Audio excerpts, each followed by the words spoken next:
நம்மளை பாதுகாக்கிறாரு. அதை பற்றி தான் நம்ம இன்னைக்கு சங்கீதம் 91 நம்ம பார்க்க போகிறோம். வாங்க வசனத்துக்குள்ளே போகலாம். அவர் என்னை தமது ரத்தத்தினால் பாதுகாக்கிறார் அப்படின்னு இருக்க வசனம் என்னன்னா, கர்த்தருடைய ரத்தம் எவ்வளோ விலை உயர்ந்ததுன்னு நம்மளுக்கு தெரியும். அப்போ நம்ம கர்த்தருடைய ரத்தத்துக்குள்ளாக இருக்கிறப்ப எந்த ஒரு கொரோனா வைரஸும் நம்மளை அட்டாக் பண்ண முடியாது. முதலாவது அந்த கொரோனா வைரஸ் நம்மளை தாக்கணும்னா கர்த்தருடைய ரத்தத்தை தாண்டி தான் வரணும். ஆனால் அந்த கொரோனா வைரஸ் கர்த்தருடைய ரத்தத்துக்கிட்ட போச்சுனாவே பஸ்மம் ஆயிரும். அப்புறம் கர்த்தர் சொல்றாரு, அவருடைய வார்த்தை எனக்கு பாதுகாப்பு தருகிறது அப்படின்னு. அப்ப பாருங்க, முதலாவது கர்த்தருடைய ரத்தம் இருக்கு, ரெண்டாவது கர்த்தருடைய வார்த்தை இருக்கு. முதலாவது கர்த்தருடைய ரத்தத்துக்கிட்ட வந்தாவே அந்த கொரோனா வைரஸ் பஸ்மம் ஆயிரும். அது அப்புறம் எப்படி வார்த்தைக்கிட்ட வர முடியும்? ஆனாலும் நாம கர்த்தருடைய வார்த்தையை இறுக்கமா பற்றி பிடிச்சுக்கணுங்க. கர்த்தருடைய வார்த்தையை மட்டுமே பேசணும்.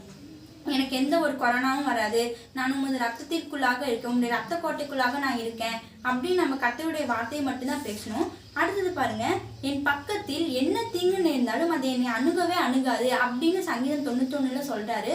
இப்போ நீங்க இந்த டைம்ல கொரோனா டைம்ல வெளியே போறீங்க, நீங்க கேட்டு கிட்ட போறப்பயே நீங்க சொல்லணும், நான் இப்ப போறேன், எனக்கு எந்த ஒரு வைரஸும் அட்டாக் ஆகாது. கர்த்தர் நம்மளுக்கு தேவ தூதர்களை கொடுத்துருக்காங்க, நம்ம போகிற வழியெல்லாம் நம்ம பாதுகாக்க கொடுத்துருக்காரு கர்த்தர்.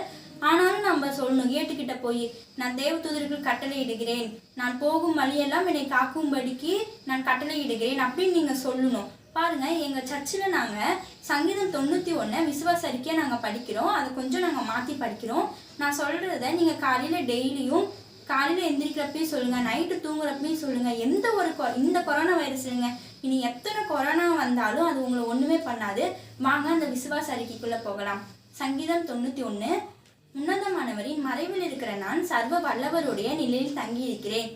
நான் கர்த்தரை நோக்கி, நீர் என் அடைக்கலம், என் கோட்டை, என் தேவன், நான் நம்பியிருக்கிறவர் என்று சொல்வேன். அவர் என்னை என் எதிரியின் கண்ணிக்கும் பாலாக்கும் கொள்ளை நோய்க்கும் தப்புவித்து கொண்டே இருக்கிறார். அவர் என்னை தமது ரத்தத்தினால் மூடி இருக்கிறார். நான் அவர் ரத்தத்தின் கீழே அடைக்கலமாக இருக்கிறேன். அவருடைய வார்த்தை எனக்கு பாதுகாப்பை தருகிறது. இரவில் உண்டாகும் பயங்கரத்துக்கும் பகலில் பறக்கும் அம்புக்கும் இருளில் நடமாடும் கொள்ளை நோய்க்கும் மத்தியானத்தில் பாலக்கும் சங்காரத்துக்கும் நான் பயப்படவே மாட்டேன். என் பக்கத்தில் என்ன தீங்கு நேர்ந்தாலும் அது என்னை அணுகவே அணுகாது. என் எதிரிகளுக்கு வரும் தலை குனிவை என் கண்களால் மாத்திரம் நான் அதை பார்த்து அவர்களுக்கு வரும் பலனை காண்பேன். எனக்கு அடைக்கலமாய் இருக்கிற உன்னதமான கர்த்தரை எனக்கு தகப்பனாக கொண்டிருக்கிறேன். ஆகையால் பொல்லாப்பு எனக்கு நேரிட வாய்ப்பே இல்லை. வாதை என் கூடாரத்தை அணுகவே முடியாது. என் வழிகள் எல்லாம் என்னை காக்கும்படி எனக்காக தம்முடைய தூதர்களுக்கு கட்டளையிட்டிருக்கிறார். அவர்கள் நான் வாழ்க்கையில் தடுக்கி விழாதபடிக்கு தங்கள் கைகளில் ஏந்தி கொண்டு போகிறார்கள். எனக்கு விரோதமாக இருக்கும் எல்லா அதிகாரத்தையும் ஆணவத்தையும் திமிரையும் நான் மிதித்து போடுகிறேன். நான் இயேசுவின் இடத்தில் வாஞ்சியா இருக்கிறபடியாலும் இயேசுவின் நாமத்தினால் அவருடைய பிள்ளையா இருக்கிறபடியாலும் உயர்ந்த அடைக்கலமாகிய இயேசுவின் ரத்தத்திற்குள்ளாக வைக்கப்பட்டிருக்கிறேன். நான் தேவனை நோக்கி கூப்பிடும் போது உடனே அவர் எனக்கு மறு உத்தரவு தருகிறார். ஆபத்து காலத்தில் அவரே என்னோடு இருந்து என்னை கனப்படுத்துகிறார். நீடித்த நாட்களால் தேவனுடைய நன்மைகளினாலே திருப்தி அடைந்து தேவனுடைய மீட்பின் மூலமாக வந்த தெய்வீக சுகத்தை என் வாழ்நாள் முழுவதும் கண்டு அதிலே சுகமாய் வாழ்வேன். ஆமேன். இந்த விசுவாச சங்கீதம் 91 விசுவாச அறிக்கையை நீங்க டெய்லியும் காலையில எந்திரிக்கிறப்பையும் சொல்லுங்க, நைட்டு படுக்கிறப்பையும் சொல்லுங்க. எந்த ஒரு கொரோனா வைரஸும் உங்களை அட்டாக் பண்ணாதுங்க.